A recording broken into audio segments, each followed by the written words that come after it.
There's just so much. You're listening to a Mamamia podcast. Mamamia acknowledges the traditional owners of land and waters that this podcast is recorded on.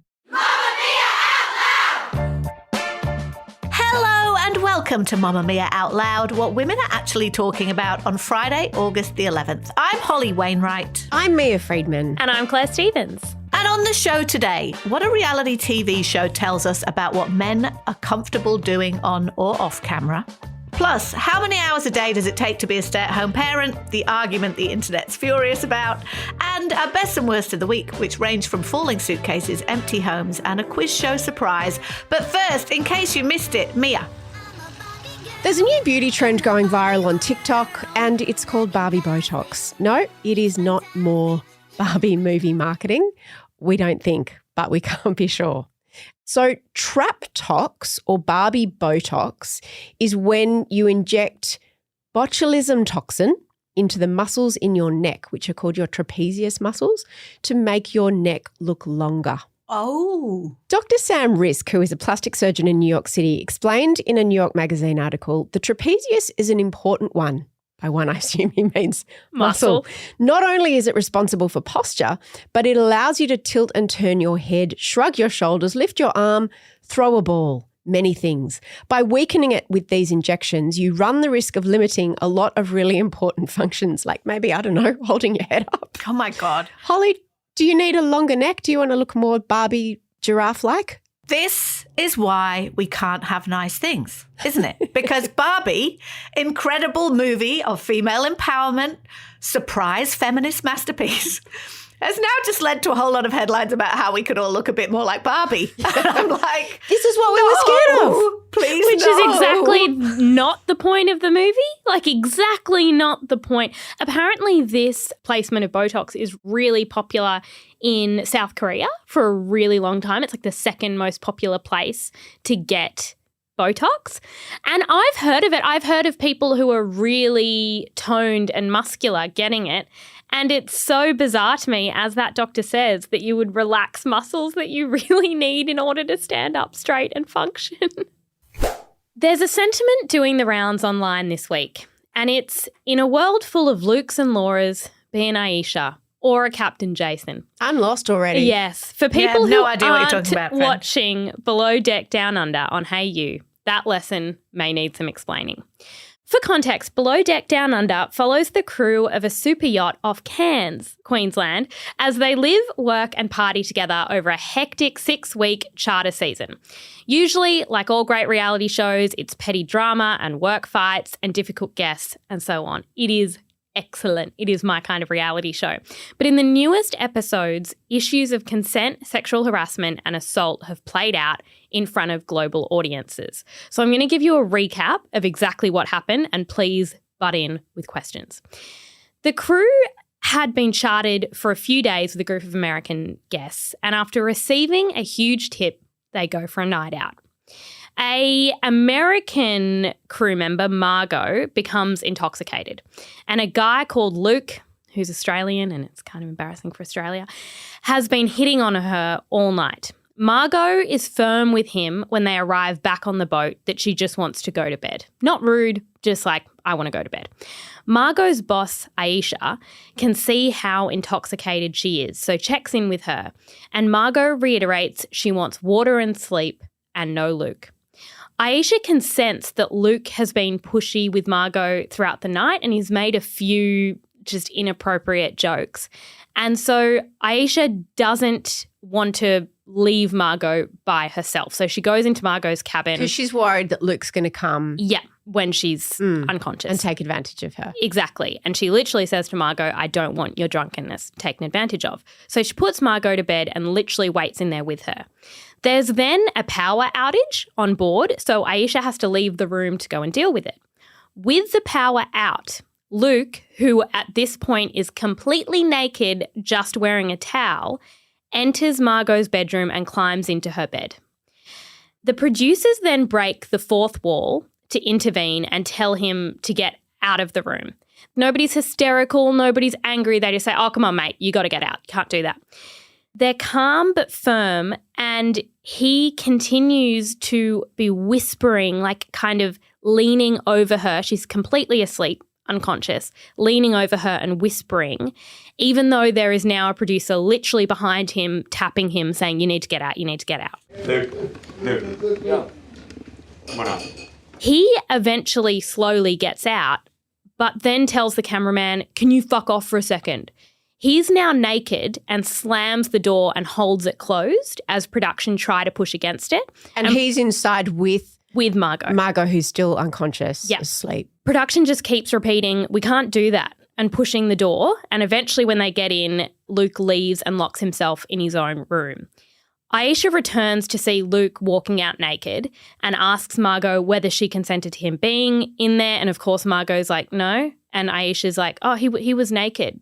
And Margot has had no idea.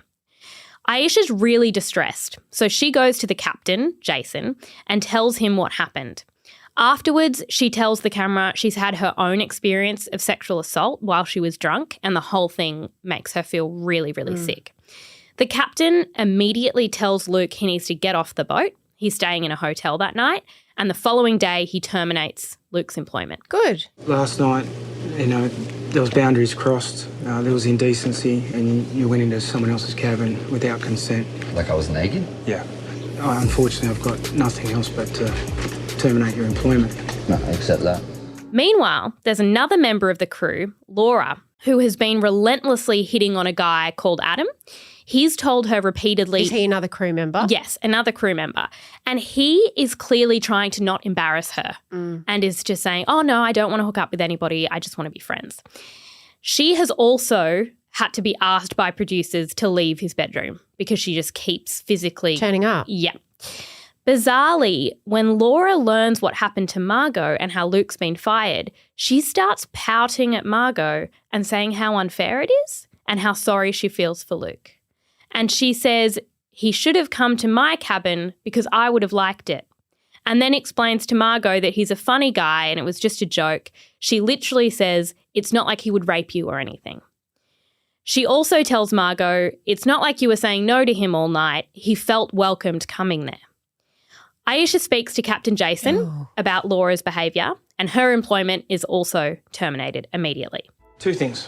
One, Adam feels uncomfortable with some moments out and he's tried to say no. You have not listened to him and his boundaries to be set. The second thing is, after my multiple speeches with the crew about boundaries, about respect, did you not go into Margot and say, poor Luke, I wish he would come in and see me? I'm trying to move forward as a team. I'm trying to get that behind us, and you have brought it straight back up. So in that, I'm going to terminate your employment today. This is fantastic. I know. What I found so refreshing seeing this play out was how real it felt and the nuances of how we behave in these situations in real life. Like, this is how sexual assault sometimes happens. It's a guy who thinks it's all a joke and that everyone's overreacting, and then other men and women who weren't there taking their side and making you feel stupid or embarrassed. The line about it's not like he'd rape you or anything, that's meant to make Margot feel ashamed that she's even upset about the situation. That a naked guy got into bed with her without her consent. Mia, do you think it's important we see these events on TV? I think it's outstanding. Like, I was riveted by that story, I have to say, and I'm thrilled that it all played out because it could have all played out behind the scenes, and I'm sure usually on reality shows, if something like that happened, it would have played out behind the scenes. So I think that speaks to the climate that the producers knew that they had to show that. Firstly, good for ratings, and it's worked, and conversation, but also covers themselves if Margot then came out and said, this happened to me on the show. My only question though, and Holly, I'm interested in what you think about this, is that these reality shows, I've watched Below Deck maybe once or twice, but they're basically, let's give people a lot of alcohol and then watch them behaving badly. And with Below Deck, it's like this young hot crew, and the whole point is that they've all got to hook up, right? And then there's this drama because that one was with this one and whatever. So I feel like that complicates it slightly. And I don't for a second mean to say that just because you are in that kind of show, it means that you consent to having someone get into bed with you and you're drunk.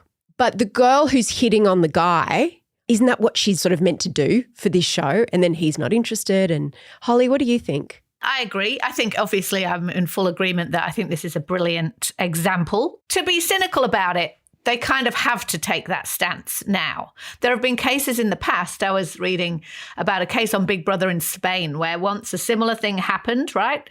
Where a man got into bed with a woman who was drunk and asleep. She had no idea it happened. And the next day, the producers called her to the diary room and showed her the footage. And she broke down, incredibly distressed. And they basically are using that kind of thing for ratings. We all know that happens. And I think it's great that that's not what's happening. I also think it's great that the people involved, the cast involved, have very strong guidelines. But I agree with you, Mia, that I have a pinch of cynicism about the idea that, you know, reality TV is meant to be dramatic, is meant to stir up trouble.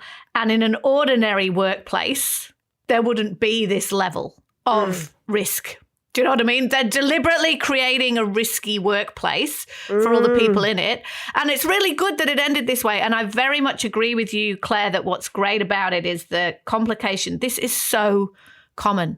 I don't know very many women, including myself, who don't have a variation on this story in real life with really different kinds of outcomes. But you know, the idea that somebody's just getting into bed with you and, oh, I thought it was on. And even the phrase that you used before, Mia, that we've all been used forever, they took advantage of me. I know. You know, like even that now. I heard myself say that. But you're right. I would say the same thing. Like I've used that phrase. That's part of our lexicon of how we talk about sex in this situation. And it's so great that we're having this example play out of zero tolerance of it. But like you, Mia, I've got my eyebrow up about like, oh, yeah. Reality TV with the moral lessons. I don't know if it is necessarily uncommon in a typical workplace. A lot of people have pointed out, you know, people who do these kind of charter seasons or are crew on a boat. This is really, really common because you're living together. Oh, no, sorry. No, don't get me wrong. Like, I don't mean that in normal work situations that wouldn't happen, or if you're traveling and all those things, it wouldn't happen. But this reality TV show is a workplace. And surely they have a responsibility to make it safe. So they all go out to celebrate how they got this really good tip. And I watched and I thought, oh, I've so been in this situation where group of people and you're all trying to keep up with the drinking and not everybody can keep up. And especially if men and women are drinking the same amount, there is a power imbalance because women generally, because they're physically smaller, cannot hold the same amount of alcohol as men can. So you can see that this Margot, she's sitting at the table and she's like, I'm blacking out right now. I'm so drunk, whereas the men are fine. May the producers not have intervened at that point? I did think Luke made his way into that room and got into the bed. Yeah, they could have stopped him before he did that. Yes, but... Not such good TV though, is it? It's not such good TV if that happened. I will also say that the thing that felt so real about it to me is that you can see the progression of the situation, and the reality is for a lot of people, it is awkward to make a call at what point the line is crossed. And so I do really respect those producers for he's in the bed and they go, wait, we can't just film, get out. You're right, because again, the cynical bit of me is like, they could have stopped him going in there and he could have gone in there and blocked the door. They were putting her at risk by letting him go in that room. But I do get the point that often it takes a minute to catch up, like, oh, no, this is really bad. But clearly Aisha knew it was really bad and that's why she was sitting with her all the time. And maybe it doesn't matter if it's been played out for ratings because what we've been given is a really good learning moment, an example for the world to talk about it. This story's been going nuts on Mamamia. Maybe it doesn't matter, but I still just hold on to my cynicism that it does make for good TV and that Margot could have still been at risk. It does show how effective zero tolerance is, and the fact that the captain made that call straight away and went, you're off the boat, you're leaving. I went, yeah, no, you know, oh, did he know that she wasn't consenting? None of that vague stuff. This is the best thing, not only for Margot, but for Luke. This is never appropriate, ever.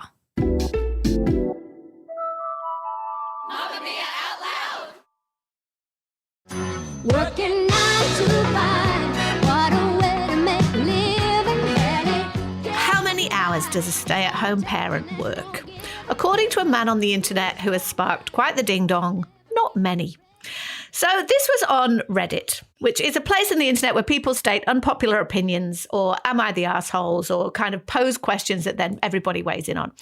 This particular post was in the unpopular opinion, and 4,500 people wanted to respond to it immediately. This man posted, "Stay-at-home spouses who complain that their partner doesn't help enough are typically full of crap.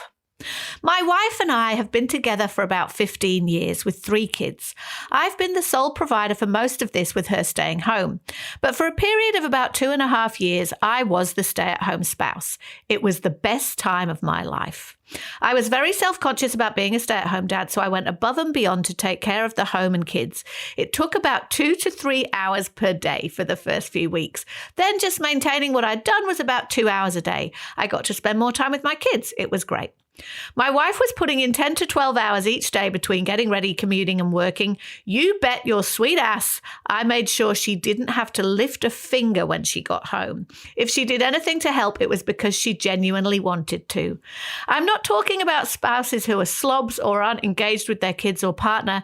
Certainly those are issues to be talked about, but complaining that they never do the dishes, I would never expect them to." Oh, so that was posted as an unpopular opinion and the internet exploded about it. Why? Mia Freedman. I'm a little bit confused by the maths of this, and maybe this is boy maths that I just don't understand. But my girl maths say that if he was only doing 2 to 3 hours a day, what were his children doing for the other 9 hours or 10 hours that his wife wasn't around? So perhaps they were at school or daycare or something like that. They were out of the house. Because what I read this to mean was that keeping the house tidy and organising the dinner and everything took 2 to 3 hours, right? Because looking after a human 24/7, that taking 2 hours, that math doesn't math. Yeah, I agree. Yes. That doesn't math.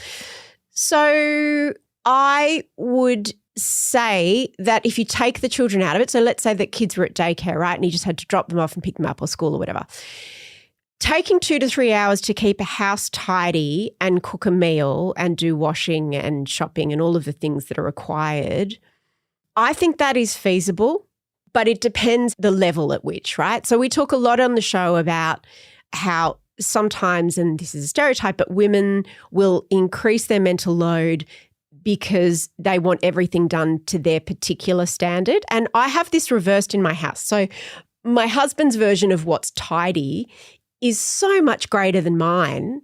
And I say, well, I'll do it, but I'm not doing it to your standard. I'll do it to my standard, which I think is a much more reasonable standard and takes far less time. So I think it's subjective how long it takes. The bit about when she comes home, I think that's really interesting bit. Yeah, because if you say your job through the day is to provide meals, so you've both worked 12 hours, right? When she's been at work, you've been at home. So when she gets back, shouldn't it then be split from then on? Yes, because you've both been working. Because you've both been working.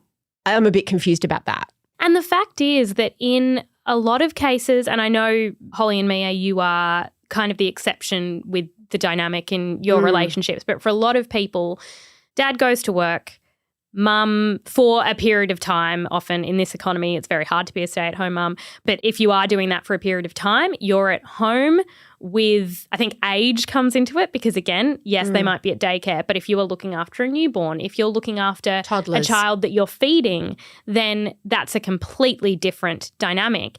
The idea is when your partner comes home and thinks, well, my day's done, I've just been working. I mean, there's the relationship with your kids, which would be quite nice. Like for you to walk in and just be like, okay, cool, everything's done. Well, no, it would be nice for you to talk to your kid and cuddle your kid and maybe help feed them or bathe them. And B, if the mum has been working all day and then the dad gets home and isn't expected to do dishes, the mum's then just working 24 hours instead of 12. The thing about this, like the 2 to 3 hours a day and all that, I mean, I think it's a furphy because I think there isn't really a one-size-fits-all when it comes to stay-home parenting. There are just so many variables about how old the kids are, how much support you've got, all that kind of stuff, how high needs everybody is. But the idea of she's already worked, she shouldn't have to lift a finger when she gets home, and therefore the other way around, is the bit of this that just makes everybody want to set their hair on fire. Now, unpopular confession from me, I relate, right? I don't have a stay-at-home partner, but our family is probably pretty common standard for a lot of Australian families, just with our roles flipped, in that there are actually very few parents who just don't work at all in Australia anymore, because in most places it's almost impossible to survive that way. But what is very common is that one works more than the other outside the home, right? And so if you use that dynamic, in our house, that's me, the person who works more. Sometimes if I walk in the door and I've been away working for a few days or whatever, and there's washing everywhere and the house is a mess, I get a bit shitty. Like a 50s advertising executive who's walking in and would like my martini and my nicely cooked meal and my well-presented children, please. Don Draper Wainwright. Isn't that what I signed up for here? Like, what have you been doing all day? Yeah. And, you know, if he doesn't have his lipstick on and his makeup done, then it's like, present yourself and if he's well. Not welcoming me like a happy dog and he's not doing all those things that we should be doing, sometimes you get a bit shitty. But because you're an empathetic human being, you go, oh, that's right. This has been work as well. Like, I've been off working, but you've also been working right here. The idea that a spouse of a family can walk in the door and sit down and put their feet up and have a glass of wine while the other one makes a dinner, clears up from the dinner, puts the kids to bed, tidies the house up afterwards because they've been out working all day, is the reason why people get divorced all the time, because it's basically saying, I don't value what you're doing. To defend the person who just comes home from work, because I also know the feeling of when you've been at home with a little kid, the person walks in the door and you literally throw the baby at them, not throw the baby at them, hand the baby lovingly to them and then say, I need to go and have a shower. And just look at my phone and just have some time with nobody touching me. I get that. But then also the person who's been at work all day, like sometimes I think that we can turn into this binary of who has it harder. And that is the Olympic game that you play often if you're in a couple and you've got little kids or anything. It's like, who's doing it tougher? If you've gone to work the whole day and you come home and then the other person wants, you know, you sort dinner, you deal with the kids, I can't do anything because I'm exhausted. That's also not fair on the person who walks in, because let's not pretend that being out at work all day is easier. I think it can be both and. The biggest thing I'm noticing in people my age who might have babies or little kids is it's partly the logistics and the load of all the things that women find that they're doing, but it's also the relationship dynamic, that there are people whose partners kind of come home, relax from work, go to bed. The woman is thinking, can we have a conversation? Like, the idea of doing the dishes or helping bathe the child or whatever is actually also about connection and loneliness, because the mum has been at home all day with no one to talk to. Potentially the dad has been at work and talking nonstop. Yes, and been able to go for a walk and get his lunch. No, but that can be exhausting for the person who walks in the door. I remember when I was working from home, this is before the internet, and Jason would come in after work and I would like launch myself at him. What did you do? Who did you talk to? Where did you go? And he was just like, I can't. And I hadn't talked to anyone for the whole day, so I was desperate to talk. This is why it's a really high-risk time in relationships, right? Those early years, if that's what we're talking about, and I've seen it happen over and over again, is a time when relationships are really, really tested. Because to be honest, whichever side of that binary you're on, life is really hard. The demands are really high. There is very little time for sitting around connecting. Some of the responses on this guy's Reddit were brilliant, but what a lot of women pointed out, and this is also borne out through our own experience, is that even if they are the primary breadwinner and even if they are the ones who work outside the home more, they still overwhelmingly carry the responsibility of most of the domestic mental load too. So it's a rare family, and it does happen, and you know, mine is pretty good at this, but where it is the primary breadwinner, if she's female, is not also the primary household manager. And that is just an unspoken truth. This guy, he sounds like, I'm just having lols. Like, it took me 2 hours and then I kicked back all day. And I'm just like, I don't know. And it's like, do you know when your mother-in-law's birthday is? And do you know what you're getting for her? Like, there's all that other mental load. A lot of comments on that thread were from stay-at-home dads saying that being a stay-at-home dad is the easiest thing they've ever done, and it was so much easier than the full-time job they worked before. And I think there's also something to be said about potentially the standards for stay-at-home dads being a little bit less, and stay-at-home dads go to pick the kids up from school. And they get a round of applause. And they get a round of applause, and they go to the park and everybody looks at them and thinks, oh my gosh, what a brilliant parent. Whereas if you're the mum, you get absolutely none of that praise. Because you forgot silly hat day. Yes, and the standards are higher. If you want to make Mamamia out loud part of your routine 5 days a week, we release segments on Tuesdays and Thursdays just for Mamamia subscribers. To get full access, follow the link in the show notes, and a big thank you to all our current subscribers.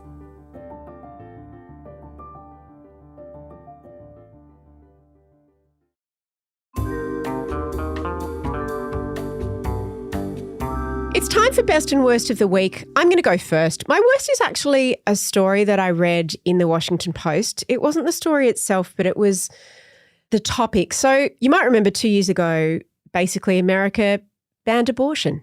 In most states, you can no longer get an abortion. And this story followed these two teenagers who found themselves accidentally pregnant around the week of the abortion ban. They were in a state where abortion was completely banned. So what was really interesting is that they did a story on them 2 years ago when she was pregnant. And what had happened is that they'd both sort of grown up in fairly poor families. They had very bright futures. So they were basically about to break that poverty cycle of their families, both the boy and the girl. I think they were like 16 or 17 and they were about to leave school. They were looking at getting scholarships to college. She fell pregnant, couldn't get an abortion. Turned out she was pregnant with twins. She was forced to have the baby. He stuck around and they're basically, the Washington Post checked in with them 2 years later. And this is a really, really difficult story to read and a difficult problem to hold in your head because they've had these 2-year-old twin daughters, Kendall and Olivia, and Brooke and Billy, who are now 19. Their lives are shit. Like their lives are shit. Their relationship is clearly not going to last. Neither of them have gone to college. She's at home. Miserable. The photos alone the tell photos a big story. Are depressing. And it was incredibly moving because, you know, obviously the anti-abortionists will say these babies would never have been born had they been able to be aborted. And that's true. And it's not like Brooke and Billy are saying, I wish they'd never been born. But the starkness of the change in their life and how every potential possibility for their future is gone. It's a very stark reminder that this law is changing lives. And women who have money will always be able to get abortions. Women who don't will have their lives and irrevocably changed. My best this week was very simple. I had a day working from home yesterday and nobody else was in my house. Not one person. How about the dogs? One dog was at dog school. Oh, wow. The other dog was there and she was fairly low maintenance. So it was just, I don't remember the last time I was alone in my house. What did you do? I have quite homebody children as well, so they like to be at home and often they'll have their friends over, which is fine, but just being alone. And also my husband will often work from home, so it was just great. Obviously I ran around naked. I didn't run around naked, but I just could sing. I could do all the things that people tell me not to do when there's other people there, and it was just lovely. My worst was going to be the agonisingly painful mouthful of ulcers I had on the weekend when I was sick. But then something happened that was even more annoying and irritating than that. And that was a column that I read in news.com about the Matildas. So, like much of the nation and every out louder knows, and I'm sure many are saying shut up, obsessed. I know that we're all obsessed about tomorrow afternoon's game. But some people are feeling the need to explain why they were right all along about women's sport. They've been saying that no one likes women's sport and now are confronted with the evidence that more people watched the Matildas game on Monday night than watched the last AFL Grand Final, than watched State of Origin, you know, that the games are sold out. Confronted with this very compelling data, they need to explain why they were still right. And one of these was a column on news.com written by Caleb Bond. And he was very complimentary about the Matildas, which is great. But he said, no, though, what you've all got to remember is the reason people like watching these women play this game is because they're good. And most other women's sport is not good. In fact, it's crap. And he used an example of the AFLW and said that audiences are dropping off for that in droves because it's not as good. The women can't kick as far, can't score as many goals. The standard isn't as high. The reason it was my worst is because it was one of those articles that when you read it, you're kind of shouting at the screen of like, but you're not saying the obvious thing. And when you're writing opinion, sometimes the obvious thing isn't convenient for your opinion. So you're like, can I ignore that? But it's that there has been investment in the Matildas. There has been time. It has taken a long road. It's not like the Matildas became an overnight sensation and that 4 years ago, Women's Football World Cup, Australia was obsessed and all those things. It has taken a long time. It's taken a lot of investment. It's taken the grassroots work and support of so many women. And it's taken a level finally of equality of investment in women's football that is not yet shown in the AFLW. It may be in 10 years' time, the women's grand final may be just as well attended as the men's, and it might be the number one commercial ticket item.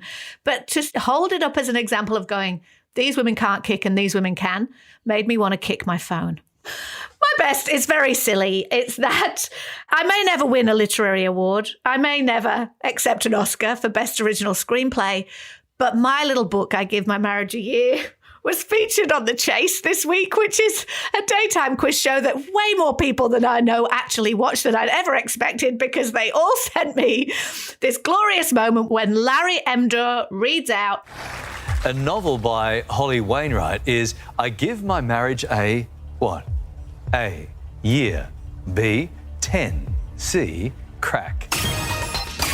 I give my marriage a what? A. Do you know this one? No, it just sounds right. Sounds okay. Locked in, year. Correct answer is? The year is right. And the best thing about that is that the wonderful woman who guessed correctly, Larry says, as you heard, oh, do you know it? She's like, nah. And the second thing is that one of the choices was I Give My Marriage a Crack, which is really what I should have called the book all along. Yes. It absolutely made my week. My worst was I have moved this week from apartment to apartment. Enough said. Moving is the worst. It was freaking horrible. Yesterday I cried several times. It's just a lot. I didn't do a lot, but I was there. So yesterday morning I had to go to work, and before I left, I was sort of putting some things in a box, and Rory was up high getting a suitcase, and he tried to get the suitcase from behind. The one in front fell on me. No. It fell on my head and then my shoulder. Darling. And I had a toddler response. I just cried, but for like half an hour, and it became everything. It wasn't about the suitcase. It was like the original emotion of like, excuse me, ouch. Yeah. And then it became, why is this so hard? Why is this my life? Moving Do we isn't have fair. to move? It's not fair. It's very stressful. So that was very, very sad. And I came in and I've just told everybody about how a suitcase fell on my head. Was he quite apologetic? Oh my gosh. But he tried to treat me like a toddler and like sit me down and like get me a glass of water. And I was like, no, I need to have a tantrum. I need you to validate all my emotions and I need to stomp my feet. So it was just a very hard day. But my best is when you move into a new place and there's all the possibility in the world. Mm-hmm. I'm going to be a new person. I'm going to be an interior designer. Yeah. I have no taste, which is hard actually when choosing things to decorate a place. I'm the same. Absolutely no taste, but I have downloaded Pinterest and I have images and I want to turn this into a beautiful little haven. Jessie sort of found herself a little bit when she and Luca first moved in together. She created, what did she call them, moments around the house with like dried flowers. She's really good at it. So she has promised her and Luna are going to come over and she is going to walk through and give me interior the new life that you desperately design. crave. Yes. Advice. Everyone downloads Pinterest when they move and they use it for 3 weeks and then they just let it languish until they move again and then they go, oh yeah, Pinterest. I've saved about 5 images and I'm like, I'm a new person. I have a quick recommendation before we go, and they are Sambas. Adidas Sambas. I've always been a fan of Adidas Gazelles. I love Gazelle shoes. Just love Adidas, actually. The Adidas blue is very close to my heart. So I've been hyper-focusing on Adidas shoes for a little while now. And Sambas are a type of shoe, not since Stan Smith Adidas shoes. Remember when everybody, it was like the shoe of the year. those white trainers with a bit of blue or a bit of green at the back. The new shoe is the Adidas Samba. It's usually the white version with 3 black stripes, although it comes in lots of different colours. They go with everything. You can wear them with a suit, you can wear them with jeans, you can wear them with a dress. If you can't find them, can I recommend that you download the StockX app? It's StockX. I learnt about it from one of my kids who was really into sneakers for a while. What they do is that they source sneakers from everywhere. So it's kind of like a place where you can find sneakers, and they will authorise them and then send them to you. So the one thing is you can't send them back. So make sure you get your size right. And sometimes Sambas are in, you've got to buy them in men's sizes. Anyway, there are size guides. Just be careful about ordering the right size. But you got to jump. There are some available if you go to adidas.com.au and the big sneaker places. But Sambas, highly recommend.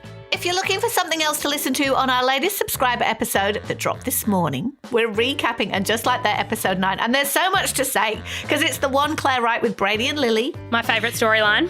It's the one where Carrie and Aidan are just like so loved up, and Clare and I had a realisation about 3/4 of the way through this episode of, oh, this is where this is going. And it isn't where we thought it was, is it? Absolutely not. I am very much team Carrie's beautiful new apartment. Anyway, you can get that by following the links in the show notes and tell us what you thought.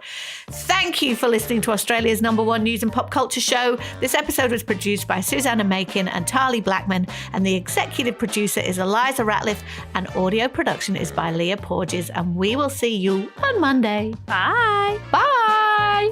Shout out to any Mamamia subscribers listening. If you love the show and want to support us as well, subscribing to Mamamia is the very best way to do so. There is a link in the episode description.